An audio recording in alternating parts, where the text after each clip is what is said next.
Hello, everybody, and welcome to our coverage of episode 11 of the Legends of Chima TV series, The Chi Jackers. Da-na-na-na, da-na-na-na. Yes. So, just to preface, like I always do, the link to the episode is in the description. Now, in the last episode, basically, here's the deal. They moved Chima's air date to Thursdays. And, All happy. yeah, and that's kind of thrown a monkey wrench into the site's uploading schedule that I use. So, another site I found that actually has better quality uploads anyway. It's of higher, quality and whatnot, audio, video, blah blah blah. So I posted that in the description. Someone said, "Oh, the link's broken."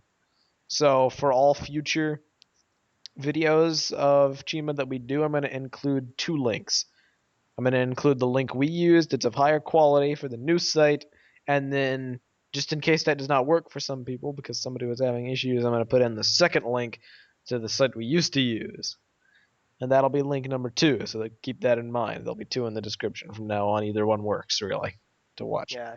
If you have other sites that work very well, I have Chima and high quality, mention them. Yes, please. Because it's always nice to have backups, because some people, certain players, load faster or have certain features some people enjoy, so, hey, it's always good to have variety. Anyway. Yeah, so this episode, I think, delivered on the upswing in quality which it's been having. I wouldn't necessarily say it was, so much better than the last one as it was, and keeping steady. You know what I mean? Yeah, it's just kind of. Also, for anyone who didn't notice, it's just us two. Oh yeah. Yeah, but yeah, no. I mean, the good news. It's always a good day when Chima episodes don't degrade. Yes, most definitely. Now, granted, this did not improve, but it did not degrade, and it kept us steady. It was good. Yes. This was also the first episode, and I don't know what it was because it's nothing changed in his personality at all or the voice acting. He's still the same character, but I didn't find myself hating Laval as the protagonist. I understand why. Why? It's because he was actually a protagonist. You could support him in his endeavors. He wasn't just a filler character with no personality. He had a goal. He had a motivation. Yeah, he wasn't just, but Dad! He was, I've got a plan. Yeah, pretty much. Stuff. A couple other bits of interesting info about the characters. We had a short scene where the crocodiles were having a little bit of infighting, and Krager, I'm not sure if it was permanent or if he just did it to troll her, but he basically threw Cooler out of the hideout and maybe put her into exile. I don't know what's actually going to happen with that, but he's not on good terms with the rest of the Crocs because it appears like most of them are still loyal to Krager. There are no defectors yet. Yeah, I was still, when he did that not so silent cheer, and I really liked what Krager said. Oh, Crueler wants to start a new garden. Yep. Let's show her some dirt, and they chucked her into the ground. Yep. Great. Pretty much, because the flower, which they still have not explained what it is, so I can't exactly, get behind this. But hey, it's gone. Basically, apparently she needs a new one because it's wilting and not working properly, which is convenient timing since the episode prior. It was found out kinda that she'd been doing that. Yeah. And then they cut away and they didn't show the crocodiles for the remainder of the episode, which was refreshing. That's fine. Because I've always said from the beginning of Chima, the wolves make more believable antagonists than the crocodiles, and now they're actually doing that, so that's nice. They've listened to us, which is great. The best part being, I've felt the progression of all of this has been pretty natural too. Like, yeah, the whole thing with the wolf pact came out of left field, but it's been building for a while now. The wolves were always the tribe that was more willing to fight, as was demonstrated in the Eagle Spire. Over something so trivial, they were willing to, kill all the eagles. And obviously it was with the Croc's manipulation, but the fact that they were so easily provoked spoke wonders. And, they're Yeah. trying to steal everyone's chi through various convoluted or not so convoluted methods, I like swear the that invisible bridge. the scene with the rhinos. Characters tribes I ended up not liking this episode. The rhinos, the bears, and the beavers. The beavers are fine. They do their role. They're minor. The rhinos, what can you expect? They're one-dimensional. Until they make one of them a protagonist, they will never be anything more than that. And the bears, at least they talk now. And not Yeah. just show up in the Hey, background. let's take a nap and then everything will be better. Like, It's what do you better! know? Yeah, suddenly by complete coincidence. What else happened? Well, there was a Shadow Wind. shadow wind. The mist. Yeah, yeah. They had the hole in their wall. The lions had the hole in their wall, and then Shadow Wind, in the quickest scene I have seen yet, just pops in, and without saying anything, here, have one of my golden cheese. And then they give it to the lions, and they fix the hole in their wall, and everyone's happy. And Shadow Wind doesn't show up again, but they do that. Shadow Wind's still ambiguous as to who he or she is. Yeah, I'm very curious. My theory is still on Lavertus the Lion, some rogue character from 2014, but we'll see what happens with that. Yeah. What else? Basically, the lions fought the wolves at one point and got completely wrecked. Like it wasn't even. It had the syndrome that a lot of fight scenes tend to suffer from, and that is, let's cause a threat by numbers and numbers alone. Because these wolves were on chi, so they're super strong, and yet they're being batted away with relative ease by, what's his name? Laval and his father. What the heck is his name? Oh no, I've forgotten his name. No. Oh well. Laval and his father. And then they chi up, and then they're super strong, and yet there's really no increase in their abilities whatsoever. And eventually they tire out, which is a nice bit of realism amidst an otherwise unrealistic circumstance.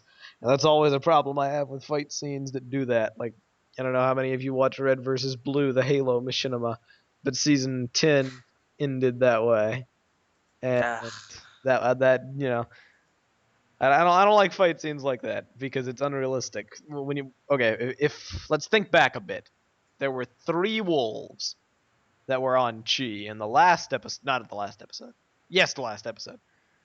And Laval and Krager could barely fight them off. They fought for quite a long while.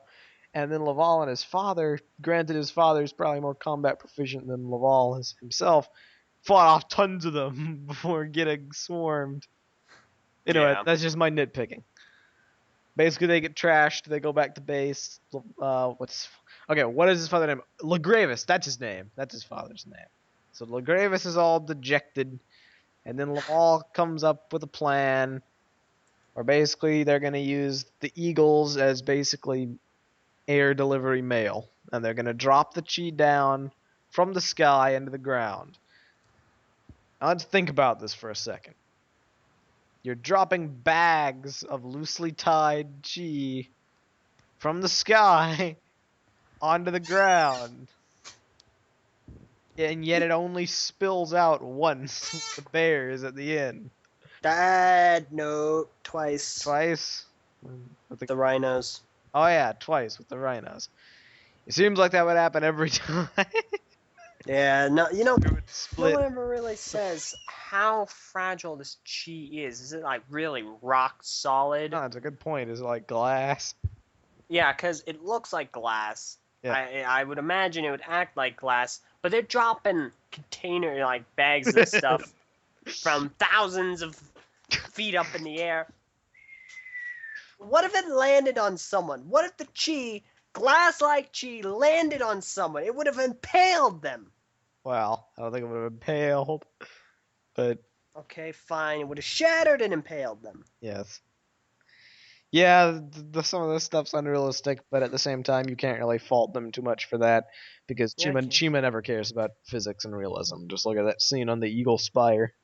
Yep. This episode felt like a better version of the Eagle Spire. Not better in the sense that the conflict was more larger scale because you can't really get any more of a higher scale than that episode, but it kind of goes along the same lines. Here's a plot beginning to end. It's solid.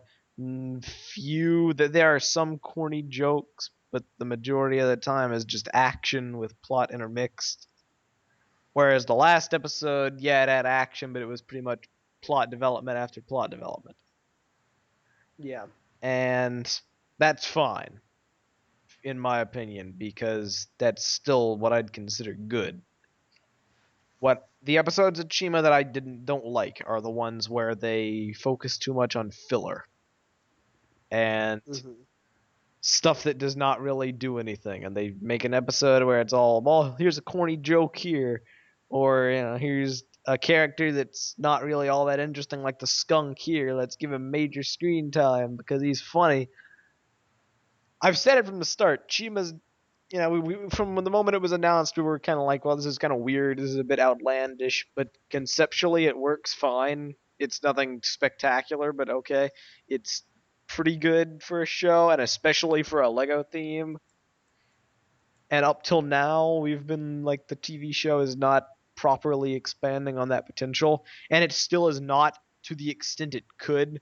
But I'm pretty happy with the place it's in right now, the niche it is at, and if it continues with a show like this alongside Ninjago next year, I think we'll be in business as far as Lego's presence on TV. I think we're in a nice spot because look at the drastic improvement made on Ninjago over time. They had the first run of episodes. Then they got the call to make more, and they were actually able to make a consistent plot with that. Like, yes, Ninjago had a plot. Yes, it was good. But when they got into the snakes, that was great. There was no filler in the snake arc. It was, important events happening in every episode, pretty much. It wasn't until the third season where, yeah, there was a ton of filler. So, here's my hope. Chima, it had to do that same thing. That's why we're seeing the quality upswing. My hope is that when this season ends, they come back with another season. It's even better than this one, and then they close off the theme in 2015, which they've already pretty much said, yeah, it's only lasting till 2015. I think it was a pretty good episode. I think we're doing good. LJ, what do you think? I agree. I liked Sure. it. Okay. I liked episode 10 a bit more, but it was still very enjoyable. Yeah, pretty much. And I bet Kahi would say the same things were he here. But he is not here. Yeah, but he is not Quick, LJ, muffle your indeed. mic and give Kahi's opinions. Okay, Is this good? Yes, that's good. Okay, okay, so, okay, first, give me your money, second, I gotta sound like I'm gargling spit a bit more, okay, so, I thought the episode is okay, but, you know what, screw the other tribes, the lions should take all the chi.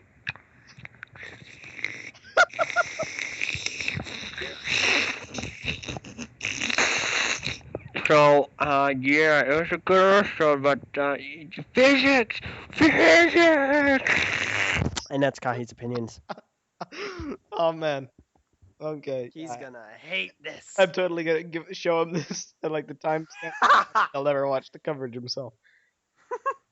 Anyway, yes. Now we have a plot synopsis for next week's episode, and I told this to LJ before we actually watched this one. I'm going to mention it here. The next one's called Balancing Act. The synopsis is: a load of chi falls into the Gorge of Eternal Depth. With all Ares and Gorzon set off to retrieve the chi, Krager must act against the wolves. So basically, they're going to go down to the gorge. Guess what's going to happen? It's pretty obvious. They're going to find Crominus. He's going to come back, and then we can pretty much kickstart the season's final act where it's time to choose sides. Where will the Crocs stand? Will there be like a splinter group? What will happen to the other minor tribes? Will they actually do stuff and not be background one-dimensional characters? Time will tell. Because in the sets, we've talked this issue to death. I'm not going to mention it too long and dredge this coverage on further because we can go ahead and end it. I just have to mention this. 2014, the Rhinos are getting sets. And they're probably going to portray them as being villainous characters. Because the initial plan for Chima 3v3, then they added in rhinos and bears, so the assumption was bears are good, rhinos are bad. Then they're adding in even more tribes, B-lister tribes, like, oh, we have spiders, and we have scorpions, and we have all this stuff, and then we have the foxes and the skunks, who may not even be tribes, they may be one-off characters, and we'll never see or hear from them again in any official capacity. I don't know.